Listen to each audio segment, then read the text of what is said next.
Good afternoon, everyone, and welcome to SeahawkTalk here on Tuesday, October 13th, 2020. Good afternoon and welcome. I am Andrew Pizzelli, your host. We have got a great show for you lined up here today. We enjoyed the long weekend, and now we get ready to get back to work. And today we have special guest Gregg, Kaye, the commissioner of the Commonwealth Coast Conference, Kelsey Boarman, Bill Villareal, Elizabeth Donahue, Elmasian, and Caitlyn Rioux to round out the program. Can't wait to get to them, but first we wanted to remind everyone to keep their distance.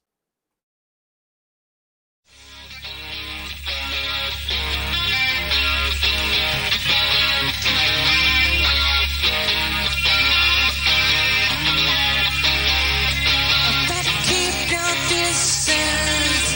Better keep your vanity. Better keep your distance. Better keep your vanity. Better keep your distance. Better keep your vanity. Better keep your distance. Better keep your vanity.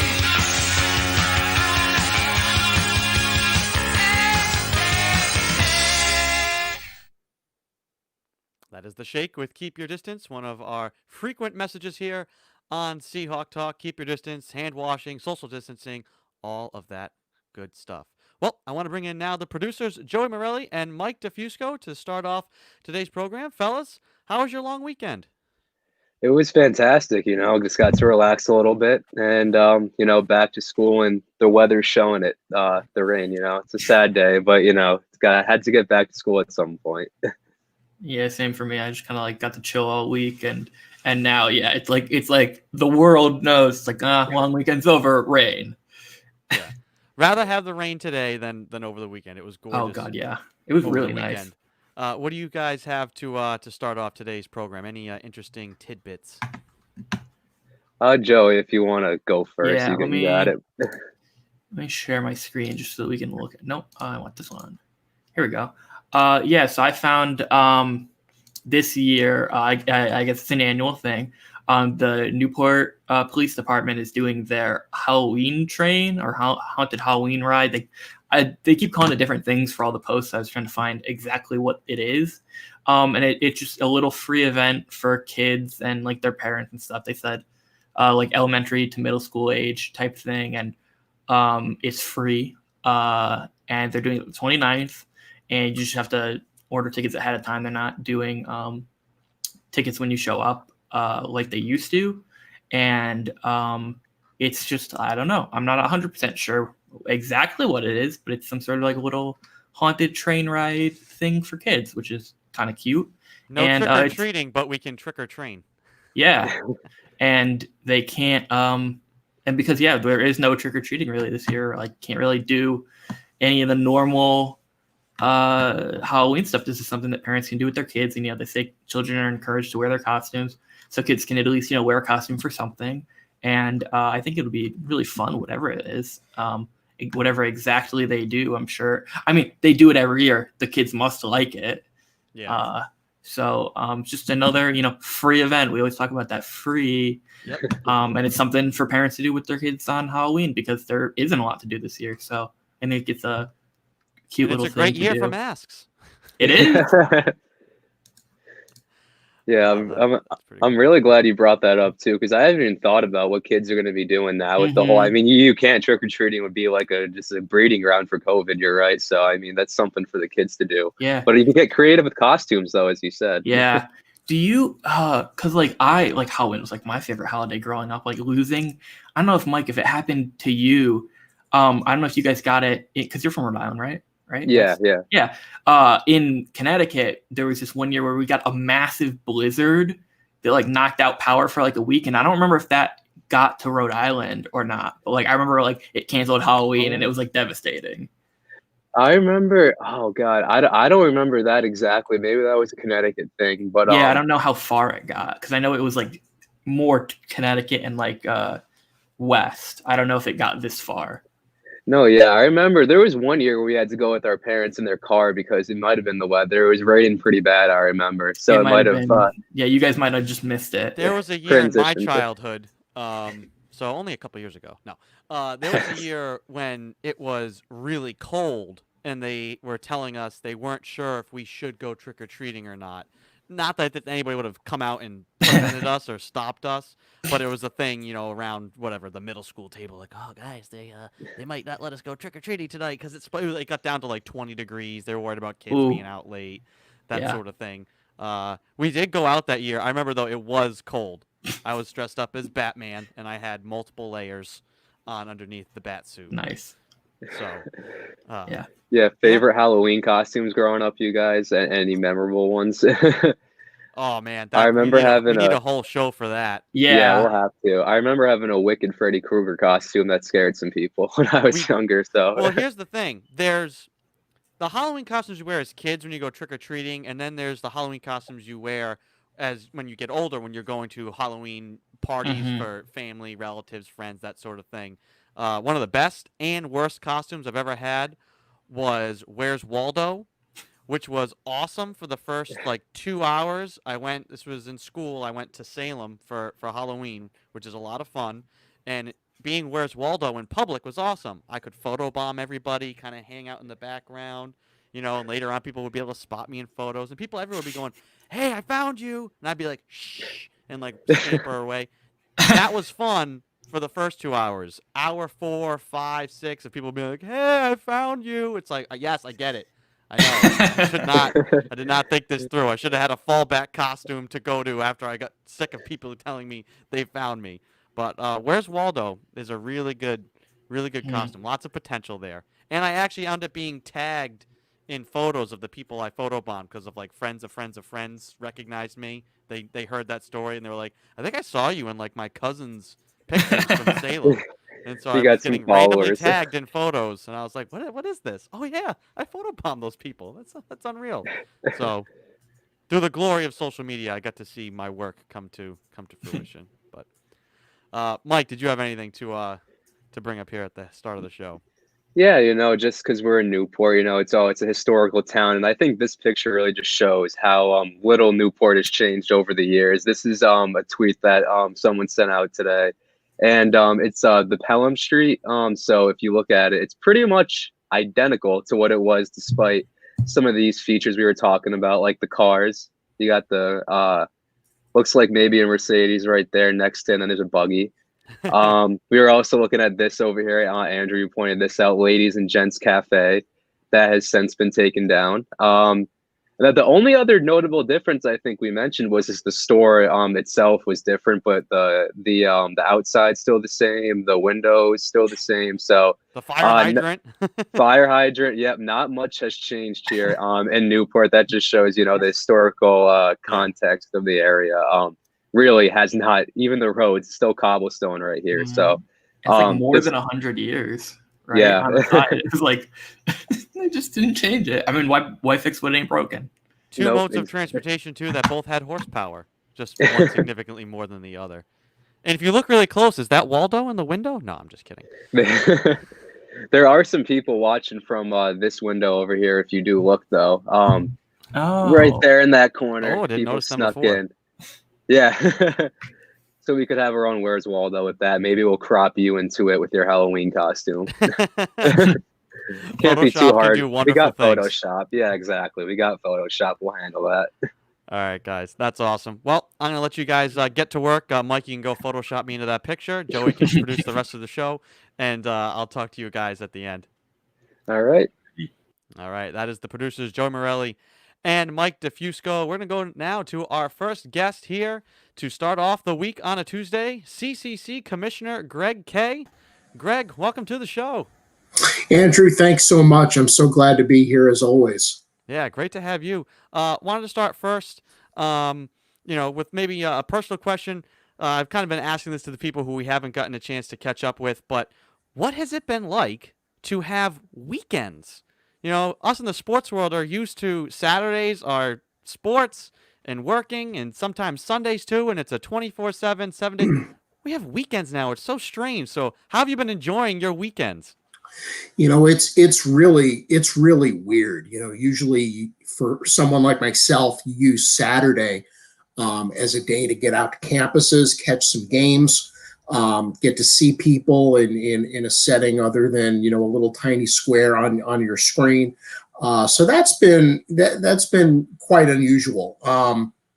Personally, I relocated up to southern Maine late this summer, so I've been able to use it as an opportunity to, get out and explore. And our CCC field hockey programs have also been involved in a 100-mile walk or run challenge to raise awareness for breast cancer. So it's been a really good opportunity when the weather is nice to get out and kind of, get some miles under my belt.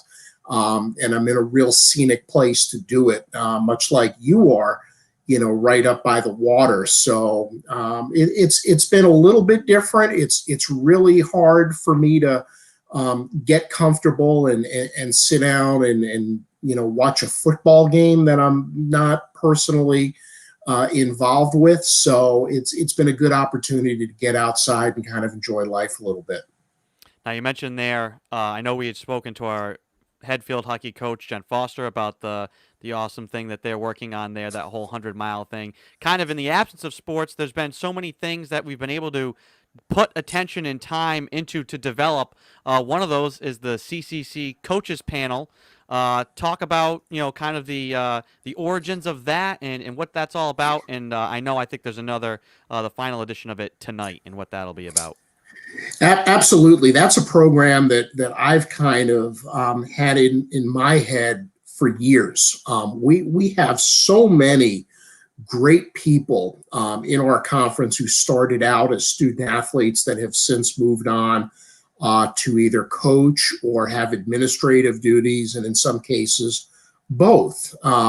When we decided this year that it was a good opportunity to really work on some programming that would have a student athlete development component, the time was right to do that. And last night was the first opportunity that we've had to put on a program like that. We had 5 current coaches, former student athletes. We spent about 90 minutes talking with them, getting their answers to some great questions. We had about 36 people who were following us online and submitting questions. A great opportunity to hear their stories and really help out those student athletes who are going to be those people one day. Folks who are considering a career in coaching or athletic administration. And I really thought it was just wonderful. The way we set it up, we have one panelist from each institution. So last night we had our first group of 5. Tonight we will have our second group of 5.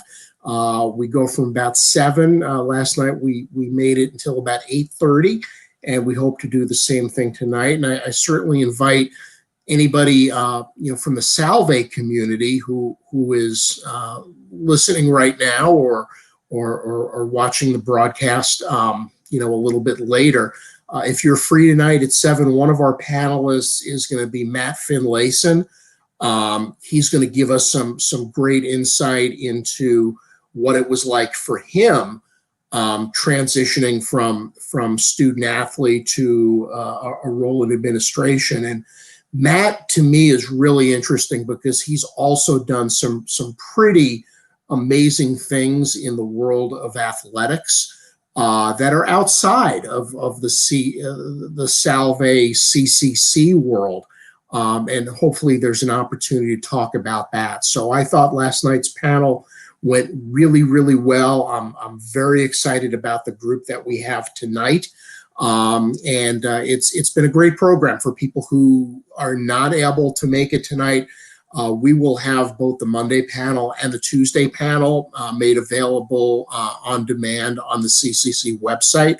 So hopefully people will have an opportunity to check those out at their convenience. But a great way for those folks, considering a career in our world to kind of check it out and get a perspective of somebody, in Matt's case, who's succeeded in a couple different realms, but also to hear from some folks who they may not normally hear in a setting like that. We're going to have a women's basketball coach from Nichols, men's soccer coach from Gordon, UNE's strength and conditioning coach, and also assistant sports information director at Roger Williams, all former student athletes, and they're going to bring some real interesting perspectives.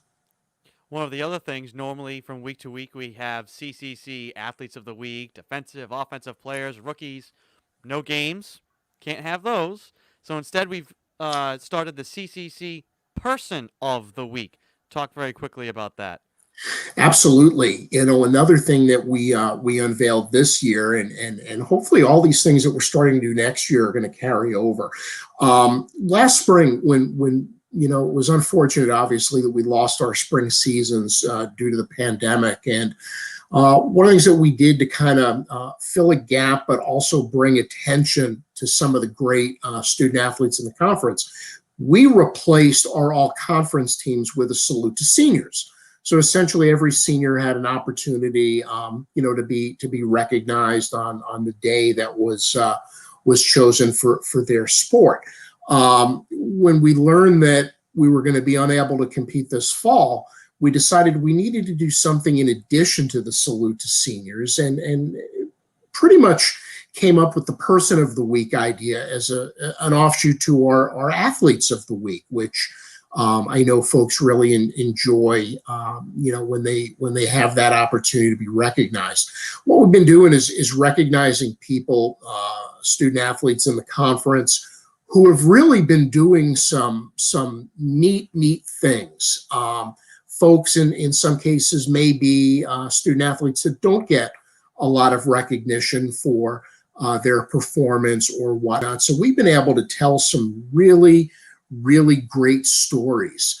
We're 4 weeks in. We've had some hockey players, we've had football players, we've had people from different institutions, who have just been involved with some really great things as far as social justice, fundraising, academic research for Parkinson's disease, some really neat things. A young man, our most recent recipient, was involved in starting up a 3-on-3 hockey league down in South Florida to give collegiate student athletes in that sport an opportunity to get out on the ice and keep going. So, we'll see who the next couple of recipients are going to be. We'll have somebody from Salve coming up shortly, so maybe people can try to guess who that is. It's also been a great opportunity for our interns that we have on board to really do some work and build up a portfolio. They've really been instrumental in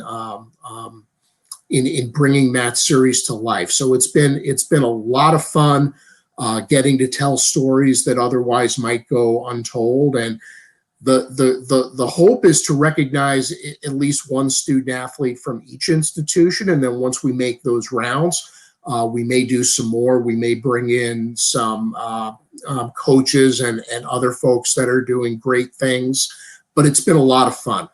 It's been a lot of fun having some fresh content that's out there. And again, the stories, the people that we have in the conference are just amazing. So another opportunity to really share with the world the wonderful people that we get to work with every day.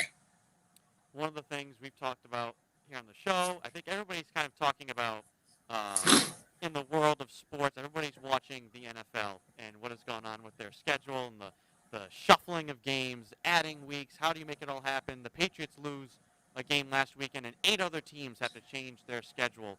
Obviously, you could talk forever about the NFL and their issues, but for the CCC, what is the conference doing to, say, avoid or mitigate those same types of issues which could crop up for us, given that in the late winter, early spring, we could have 20 sports all in season at once? Yeah, it's really interesting because I think we're starting to see for the first time professional sports dealing with some of the things that we as a Division III conference deal with every single year. Certainly the situation's different now, but when you look at our spring seasons in New England, especially for baseball and softball, we're constantly having to move things around. So I'm kind of fascinated to see, the rest of the world getting a glimpse of what our folks, our coaches, our student athletes, our scheduling folks have to deal with. There are some things that, certainly I would have done different if I were the case of the NFL, so that you could hopefully avoid having to disrupt so many other schedules, but you really get a glimpse into what it's like when you design a schedule and you find something that a coach or a school may not be happy with, because if you try to fix that concern, those of us who do scheduling for a living, you learn that every time you try to fix something, it creates a whole snowball effect of things that go on. What's going to make our situation different, come the spring, regardless of, how many sports we have going. But if we're in a situation like that, you never know what curveball is really going to get thrown at you. What's the biggest challenge for us? I think it would be very easy, in my opinion, for the NFL to maybe just designate a couple weeks at the end of the season that allow people to get their schedules caught up and whatnot. What's going to make it trickier for us is going to be for the winter sports and the spring sports, because you have that finite deadline where you have to be done and you have to declare a champion that moves on to the NCAA tournament. So you kind of have a start line and a finish line. Now, if we're able to play our fall sports in the spring, that's a little bit different because there won't be an NCAA championship. So essentially, you can be a little flexible. We've had times in the past where a team maybe gets backed up for weather reasons, and you may stumble into things like that where people have the ability to maybe move a couple of games around. But what makes us a little bit different is we're not going to move somebody's schedule, who's not affected by a particular postponement. We're not going to move that schedule without getting them, to say, okay, we're comfortable with doing that, because the snowball effect can really put people in a funny spot, especially if more things come down the pike, and we'll probably see that in a few weeks. So I think it's interesting that the rest of the world, certainly they deal with TV and a lot of other things that we don't, but they're getting a glimpse into, what it's like being a Division III conference in a part of the country that really is just not designed to be playing baseball and softball in March or, even the early part of April. So it's been pretty interesting from a distance, just seeing how that happens, and you feel like it's deja vu, because when you do this long enough, it's amazing the things that will pop up from time to time that can affect the schedule. Last question real quick, Gregg. I wanted to get your reaction. Last week, the NESCAC announced that they would not be having their winter sports. You talked about curveballs. How much conversation do you have with the other conferences when those sorts of things are going to happen? Do you know about that, or do the other conferences find out kind of along with the rest of us when something like that happens?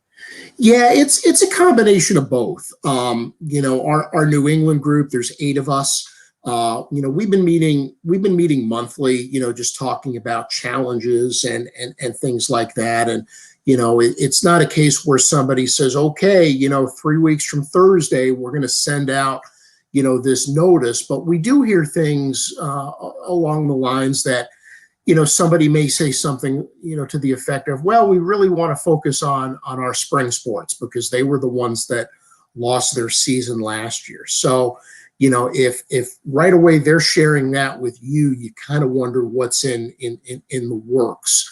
So we hear things like that, but we also talk about a lot of the concerns that other conferences have, either within the athletic department or at the institutional level. Trying to come up with situations where folks can have questions answered, which is easier said than done. So it's a pretty regular discussion. There's a pretty active email, the 44 Division III commissioners across the country, where we're always kicking around, what sometimes is the hot topic of the day. Other times it's the hot topic of the hour. As an example, we're talking about things now like if we are able to play, who's responsible for doing things like testing of game officials? Who pays for that? Is that the conference? Is that the institutions? Feeding broadcasters. We got to figure out all this sort of stuff, Gregg. Exactly. What is it going to look like? When you've got webcasters who may be there that, sometimes you put them courtside, but maybe you need to do something a little bit different now. So it's good hearing what other people are thinking. Every situation is unique unto itself. Sometimes people are not really quick to, show you what hand they're holding. But you hear a lot of different things and a lot of different approaches that you try to bring back to your athletic directors and your presidents, who are ultimately the ones that will make the decision. And, there's no playbook, there's no script. We're all doing the best that we can. It goes without saying that everybody certainly, wants to get back to normal and wants to have those games and wants to be seeing student athletes do what they do. And we're just hopeful that the trajectory continues on the right path and we're able to get back to business as usual sooner rather than later. Awesome. Gregg, I feel like we could probably do a whole hour. You have so much wonderful insight. Thank you so much for joining us here today, and look forward to your next appearance on Seahawk Talk. Andrew, it's always a pleasure. Hope to see you online, just piping in on the chat box as I do from time to time. But it's great actually talking with you. You as well, sir. Talk to you again soon. Sounds good. All right, that is the Commissioner of the Commonwealth Coast Conference, Gregg Kaye. We're going to go now to a former CCC Pitcher of the Year and now a coach with our softball team, Kelsey Boarman. Welcome to the show, and how are you doing, Kels? Hi, how are you? I'm good. You're part of 2 championship teams at Salve. Now you're an alumnus. You're helping out the team. But first, looking back, what stands out most to you, and what do you remember most about your time at Salve and then being on the softball team and winning 2 championships? Well, I miss playing college ball, that's for sure. I'd have to say it's nice to win back-to-back, but I really enjoyed my senior year. I think that was the highlight of my career, just being able to win Pitcher of the Year and knowing that all that hard work ended up paying off in the end. And getting the rings are nice too. That desire to coach, did that start the minute senior year was over? It was like, how do I stick? You said you miss it. Everybody always misses it. But did you decide right then and there, all right, I got to coach. I got to somehow stay involved. I can't go away. I don't want to. Yeah, I think I always knew I wanted to coach at some level, if that was like travel ball or college or whatever it might have been. I still play in the summer. I can't let it go just yet. But I think, senior year, I was like, I want to coach somewhere. But gratefully, Janelle let me come back to Salve and help her out. So that was awesome. What's been the biggest adjustment for you going from being a player to then being a coach? And then how have you changed over the years of helping out?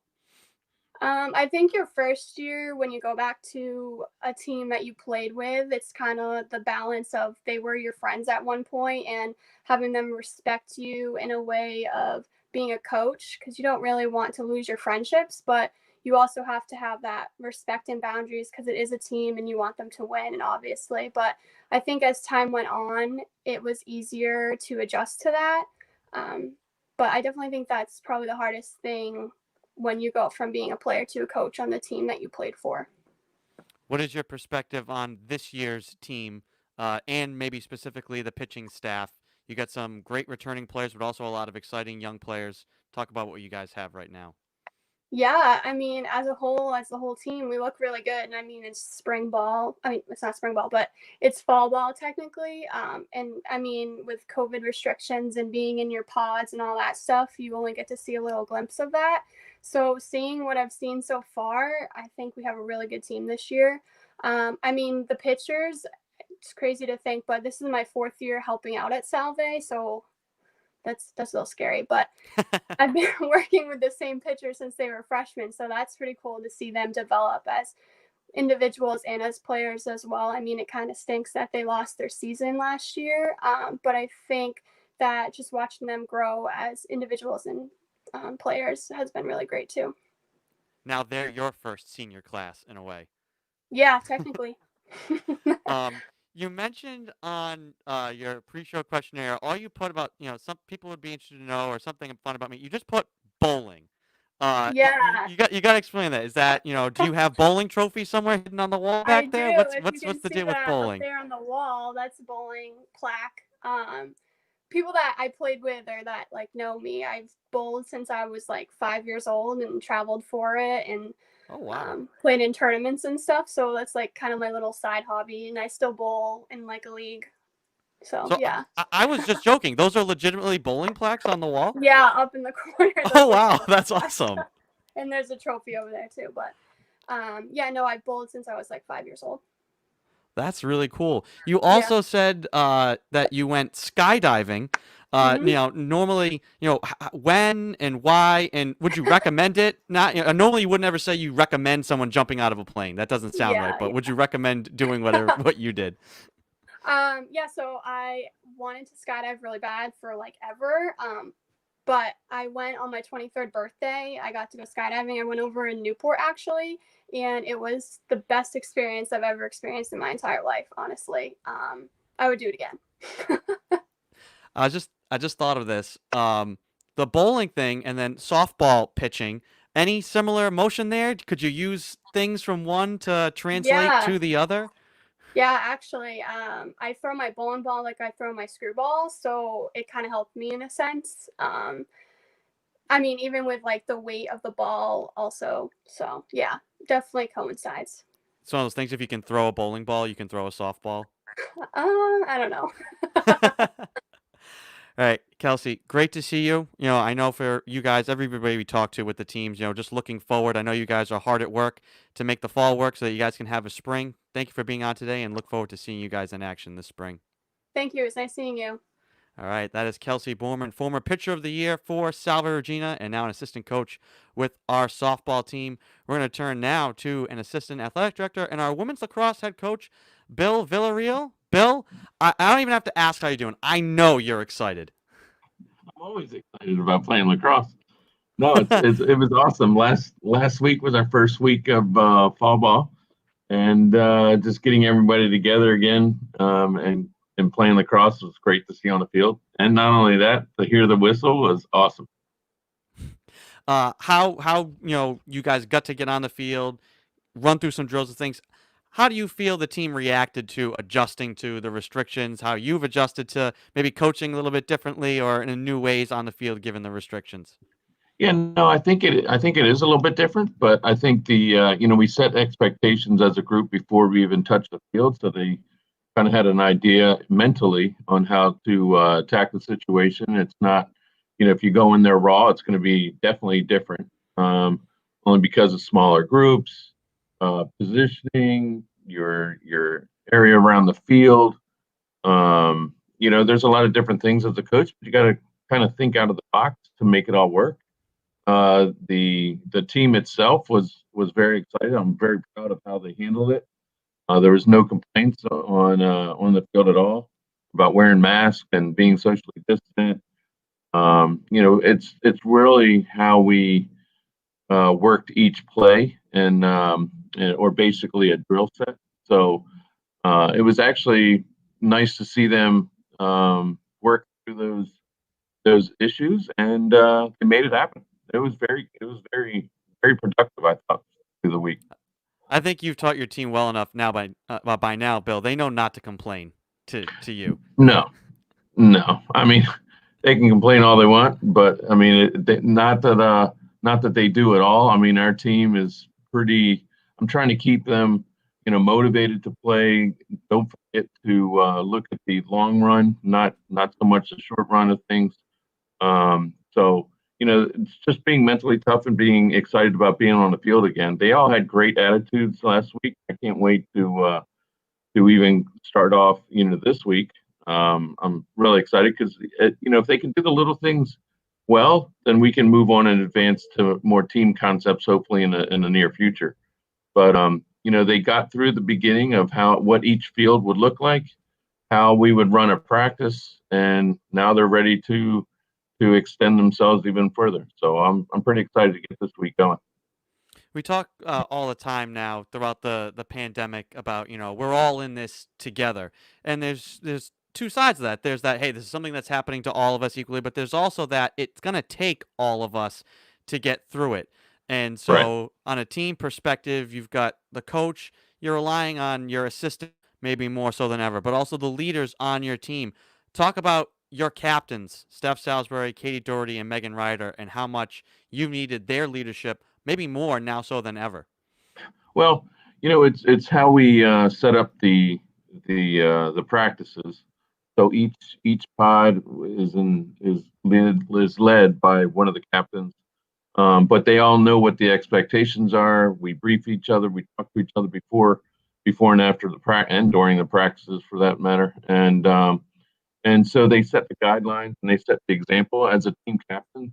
They are the ones who set the example for each of the players, and I expect them to hire a higher standard for themselves, so that when they go to lead their groups, they're the ones who set the example. So they're basically extension of a coaching staff as well, the way I look at it. So it worked out really well. You have a Zoom call coming up regarding men's and women's lacrosse on Tuesday, 20th of October at Right. 1900. 1900, 7 Talk o'clock. talk about that meeting. Yeah, no, it's a good chance to reach out to some folks who may be thinking about playing lacrosse here at Salve. So, it gives them a chance to do some question and answers as well. So I'm pretty excited to explain the program to all those who are thinking about taking that next step into the college scene. So I'm pretty excited about explaining my program, and then two is answering the questions that they may have before they come to the campus. So I'm excited about it. It's going to be the 20th at 7 o'clock for Spain types, 1900 for us guys. But it's a chance for us, myself and Pat Cooney, who was the head coach for the men's team. I was his assistant a couple years ago, so very, very happy to have him right next to me as we go through the meeting. Now, how can people, if people are interested, has there been communication? Where can people go to find out how to get on to that meeting? Well, it's available on the link on the Salve admissions link. There's a link to our day. So all they have to do is hit that link, and then they'll be right into the call. I know if I have specific folks who are asking about it, I can send it to them individually as well. But they should be able to hit the link right off the web. Awesome. Bill, love seeing you every single week. I know the excitement for you is just going to continue to grow. Look forward to talking to you again next week and hearing about how exciting the past week has gone. Great. No, I can't wait. Looking forward to tomorrow. That's our next practice, so can't wait. Awesome. All right. Take care now. That is Bill Villareal, the head coach of our women's lacrosse team. We're going to go now to two alumnus of our women's track and field team, Elizabeth Donahue, Elmasian, and Caitlyn Rioux. Ladies, welcome to Seahawk Talk. How are you? Good. How are you? I spoke with head coach Matt Hurd, your former head coach, and he let me know that I was speaking to two great Americans who were current or former educators. And I just wanted to ask first, from that perspective, I see one of you is already in a classroom. I'm still working. The current one. Share your experiences in the classroom or other teaching settings and how Salve prepared you for that career. and how your experiences maybe on the track and field team helped you in your careers. And I'll let you each go. You can each take turns. Who wants to go first? I guess I can go first. Okay. Obviously, here I am still in my classroom. So currently I am working in a high school alternative center.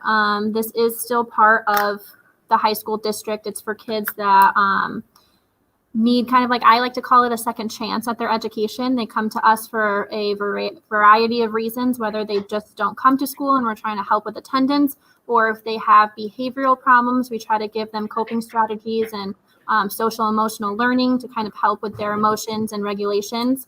But this has kind of been the environment that I've started since I've left Salve. And I do have to say that the education department at Salve has really prepared myself, because you know, there's times where I'm 6 years out and there's times where I still go back to my little closet where I have all my curriculum from teaching language arts or curriculum from teaching math. And I kind of go back and use what they taught us. So they've definitely prepared us in the ways to teach the kids, but I also think they've taught us how to build rapport with the kids too, because we were such a close-knit school. We were such a close-knit class. And the same thing I think goes for track and field. You know, we were such a close-knit team that goes around in every aspect, whether you're on the track and field team or a classroom. You know, at the end of the day, yes, I'm by myself teaching all day long, but at the end of the day, it's a group effort. You're continuously collaborating, kind of talking with each other. How are we going to better that? And I think that goes on and off the field as well. It also taught us structure. I mean, I think Coach Hurd always told us kind of prepare, gave us the mentality of an athlete. And same thing for teaching. It's all about structure. It's all about kind of starting our day, being organized, kind of running down the line if you want to, if you're doing sprints. But Salve was great. I wouldn't have wanted anything different. I don't know, Liz, if you can add on, but. I would definitely agree with everything that Kate said. I mean, I'm only one more year longer in the field than Caitlyn. I'm currently a resource teacher, and I think that aspect of a team that we learned from Coach Matt and all our years on the track team and through the education department, we really did. Everyone worked as a team, whether it was the professors or our classmates, group projects, practicums. We kind of had to learn to work with a million people at once, including the students. But I think that idea of a team was really helpful. As a resource teacher, I have to coordinate with 3 different grade levels, their teachers, specialists, different service providers, and being able to communicate and coordinate with a handful of people is definitely something I learned, and really keeping that idea of a team at the forefront of that, because you're all there for the same person or the same reason, the same purpose, to help the students. And you really do have to work together, and it's all hands in, if you will. I would also say the track team and the idea of each track meet, you're trying to better yourself, or each practice, we're a team, but at the same time, you're competing against yourself in your race. Where if Kate and I were both running the 100-meter dash, it wasn't like, oh, I have to beat Kate this week. It's, I want her to do well, but I still want to do well myself. So kind of supporting each other while trying to do your best, I think, was something that I really bring to the classroom just for my students, where my students all have individual education plans. So they might be a little behind on something compared to their classmates, but really helping them realize that it's not how well they're doing in comparison to, say, the 20 other kids in their class. It's how they are progressing themselves and really improving on their own. But I would definitely say that Coach Matt and the education department, everyone really helped kind of shape our outlook on teaching and building the rapport with students and all that good stuff. Hardly anything could have prepared anybody for this year, especially for teachers. What advice or maybe tips or maybe thoughts would you give to anybody who's a senior in the education department right now, looking at, wow, this is what I'm heading into. You guys are in it right now. What would you say to anybody who's a senior right now? If you can make it through all your practicums and all those late nights in the library, you can make it through COVID-19. And I would But just I would add really say, Go ahead, oh, Liz. sorry, Kate, you go ahead. I was just going to add on that, like, we already, as teachers, and I think Salve's prepared us, we need to be flexible. I think we're flexible every day. We can write a lesson plan, but as soon as that one kid in the back starts losing it, we need to kind of think on our feet. What did Mrs. Foley say? A plan is a plan is a plan? Yes. So I think this year especially, it was a lot of trial and error for me. Like, I wrote a lesson plan and it did not go well the second I signed onto the computer because I didn't have internet, or B, my kids aren't here. And it's just like, to me, it's a mess. But just to kind of be flexible and understand that, yeah, you might have to kind of change things as you go along. And honestly, we're all learning. I tell my kids that every single day. I'm still learning this with you because I've never been in this situation before. So it's different, but you guys can do it. Yeah, definitely flexibility. I would definitely say that all the professors at Salve, though, in the education department, they throw things at you, on the fly, and you can all do it. You're more flexible than you know, and you have practiced 4 years for this. You can do Looking it. backwards a little further, what are the memories that stick out to you about being on the track and field team, either from teammates, friendships you've made, any memories of Coach Hurd? What stands out to you? Being a great American? I know. And then there was always this one time he would tell me, and I still reflect on this, I don't work out often anymore, but when I do, I like to think that I don't sweat, I sparkle. And that was a Matt Hurd quote that he told me one day. I will never forget that. But I mean, here, like, the friendships that you made, and I was actually reminiscing because of this happening. I've made my strongest friendships in my life just based off of that track team. And it's been 6 years, but when I get a text message from even Coach Matt, I'm so excited. I'm like, oh, what's the best thing ever? I know. It's like the best feeling ever. And like, even Liz, I mean, we flew to St. Lucia for her wedding. Like, this is 6 years out and nothing has changed. Like, we're together we're not together for long periods of time, but as soon as you put us together, it's like nothing's changed. And I think that was really the mentality that being on a team and being on a community together established such a strong connection for us. And I'm forever grateful for that. I don't know if I can beat that. No, I would definitely, as far as Coach Matt, today it's pouring rain. I'm sure he's got his, what did he, galoshes on, his tall green rain boots. Not rain boots, though, they're galoshes.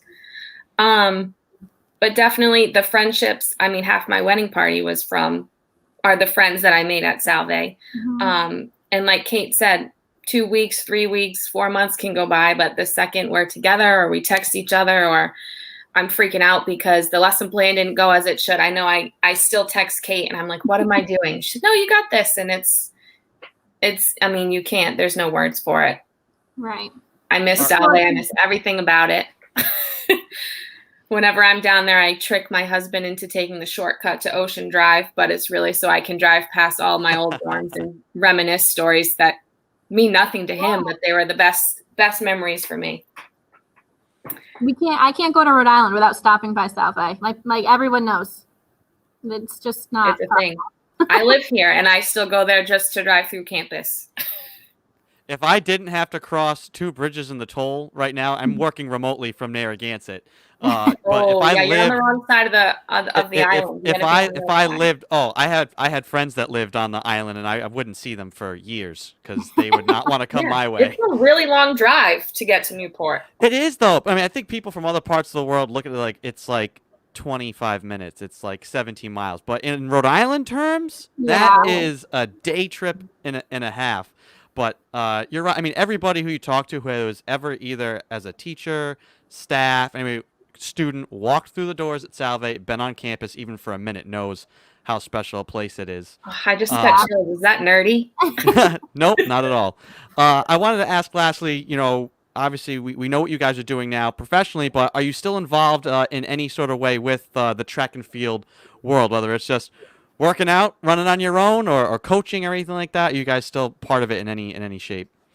I I mean, I don't think my physical shape is part of it. I attempt to run, but I can't run without Coach Matt telling me what to do, or the teammates like Caitlyn running by my side. But I actually, at the school I work at, I am the head coach for the Girls on the Run team. So it's a really awesome organization. They promote like positive self-image for young girls, but incorporate running to the whole program. And then at the end, we actually do a 5K with each of the girls. So that's probably the most I've actually run since. Oh, wow. But I wear my coach shirt, and I like to think I'm as cool as Coach Matt. But it's definitely fun to see the girls form their friendships. It's across multiple grade levels. So it's kind of like Kate and I, where you meet a new friend you might not have met outside of that. And I mean, throughout the hallways during the school day, I get to see them talk or, yell across the lunchroom, and it's really great. But that's been my one connection to running since the track team. No, I can't. I mean, Liz got me on that one. I got nothing other than trying to work out. I mean, I live next to a park, so I like to say that I can run through the park, but listen, I was in the best shape of my life when I was on that track team. Seriously. I got to go back. Maybe I can be another player or something, because I need that push again. Coach Matt, do you need help? Ed, can we help? But Careful, I mean, he'll hold you to it. He'll make you start commuting down to come help out. tennis. Hey, you know what? You can run the rules of 7 a.m. tennis. practice. How about that? That's, I'm sure. I know. I need some. It was just nice to have that, like I said, the structure. Like now that the we're schedule, the routine. Oh, it's happened to all of us. I mean, once you graduate, you think, yeah, I'm going to run every day. And then you wake up every day and say, no, I don't want to run today. We tried to do that program we did together. What? You talking to me? Yeah. What was we still teammates. I don't work out unless Kate works out. That's how it works. We're still lifelong teammates. That's We're awesome. never gonna go away. Ladies, loved getting your perspectives here today, hearing your stories. It was great to meet in this digital environment, but always happy to speak to other alumnus and people who know Matt Hurd. I like to meet his other great Americans. So it's a good club to be in. Yep. Thank you so much for joining us, and look forward to, hopefully, when things are right, maybe seeing you guys out at a track and field event cheering on the current team. Yes, we're good cheerleaders now. I know. All right. Thank you so much. Thank you. All right. That is two alumnus of our women's track and field team, Elizabeth Donahue, Elmasian, and Caitlyn Rioux. We're going to take a very short break and be back with the producers to wrap up today's show. Don't go anywhere. So you want to be a Seahawk? Let's make sure you wash your hands, keep your distance, wear your mask, and love your Seahawks.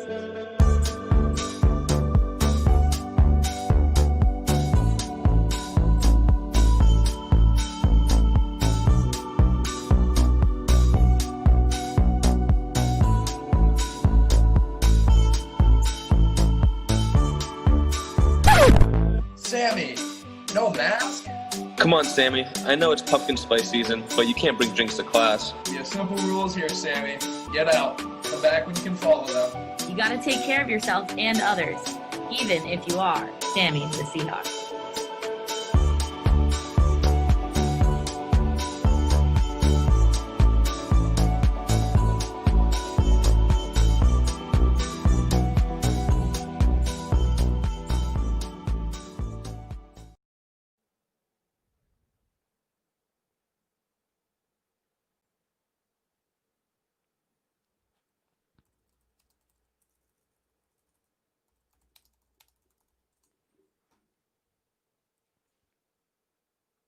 All right, welcome back to Seahawk Talk. I'm your host, Andrew Pizzelli. Want to bring in the producers now, Mike DeFusco and Joey Morelli, to close out today's show. Fellas, I always like to get your thoughts right off the bat of our guests and what they had to say here today. I think a really great show. It's probably so much to pick over, but what stood out the most for both of you?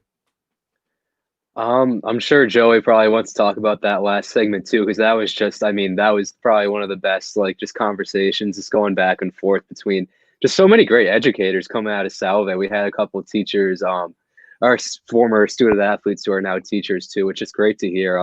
Everyone's giving back and seems to stay around Rhode Island too. So something to say about Aquidneck Island right there.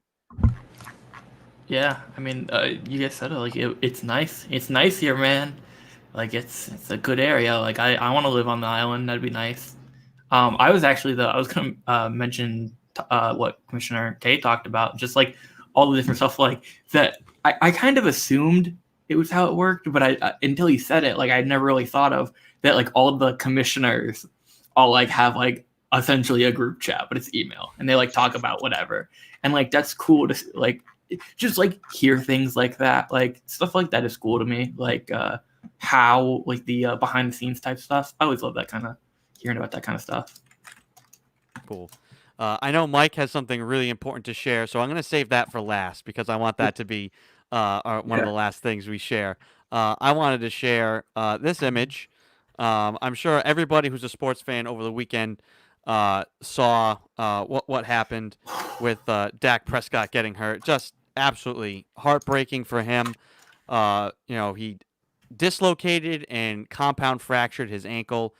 Very similar to what happened to Gordon Hayward, and what before that had happened to Paul George. And Gordon Hayward spoke at length about his basically over 2 years basically before he was back to normal, and talked about how during that time one of the voices for him that really helped him was Paul George, and then so he tweeted and tried to contact Dak Prescott, and right here, after my injury, hearing from at YG Trace, which is Paul George. A guy who had been through it, made a huge difference. Dak, if there's anything I can do to help, don't hesitate to reach out. You're not alone. When you have injuries like that, that is the hardest thing, is to go through that process, the rehab process, all that sort of, and it can get lonely, because that's something that's you got to go through kind of on your own. But knowing that there's other people who have gone through this, and great examples of guys who have come back and been able to play at all-star levels.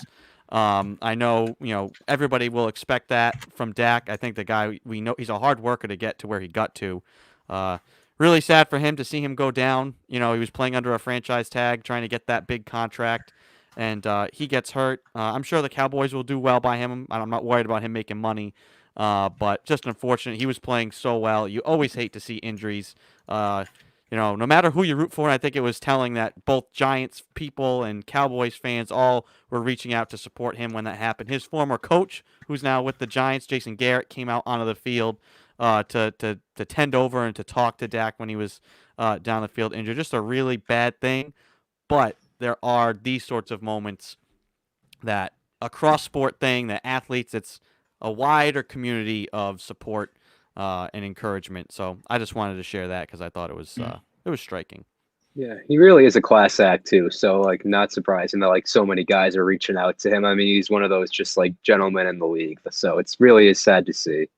Do want to correct myself too. We fact check ourselves here. Caitlyn is actually teaching in New Britain, Connecticut, not the Aquidneck Island area. So quick correction right there. But yeah, sad to see about Dak. Yeah, Mike, you had something really important you wanted to share.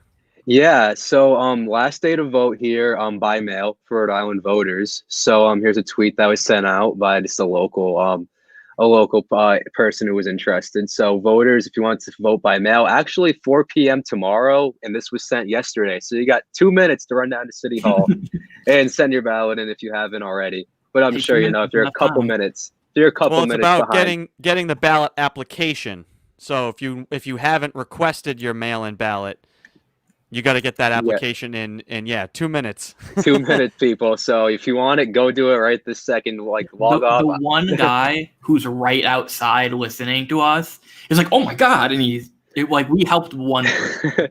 Yeah, if we helped one person vote, that's what counts. Exactly. And the mail-in vote thing, obviously, there's a lot of people going to be voting by mail, voting early. Always check where what's available near you. A lot of places have early voting at Town Hall. I know for me in Narragansett, it starts tomorrow. I can go right to Town Hall and cast a ballot for the election. Easy peasy. I did it for the primary. There was no one there. It was the easiest I've ever voted in my life.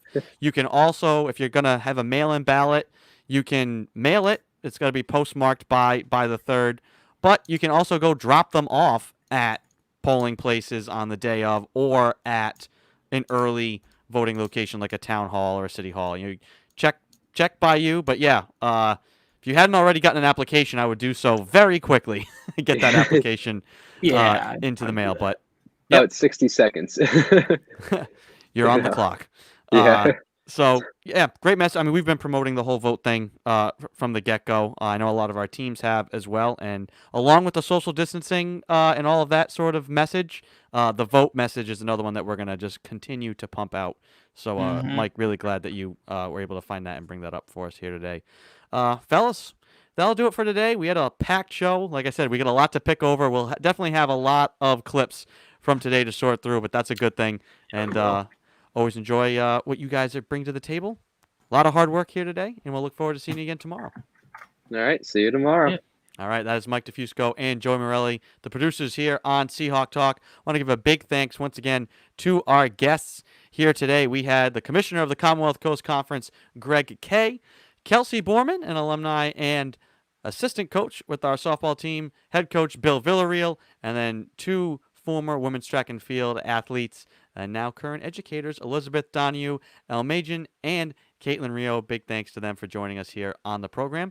Thank you for listening. You can always go back and watch any edition of the show on all of our platforms. We are live every day, 3 to 4 p.m. on Facebook Live, YouTube, and Periscope through Twitter. You can go back and watch any edition of the show through there. Or if you want Seahawk Talk on the go, you can subscribe to the Seahawk Talk podcast on your favorite podcasting platform. Just search for Seahawk Talk and hit the subscribe button. Well, we'll have another loaded show for you tomorrow. That'll do it for today. Until then, I'm Andrew Pizzelli. Have a good afternoon, everyone.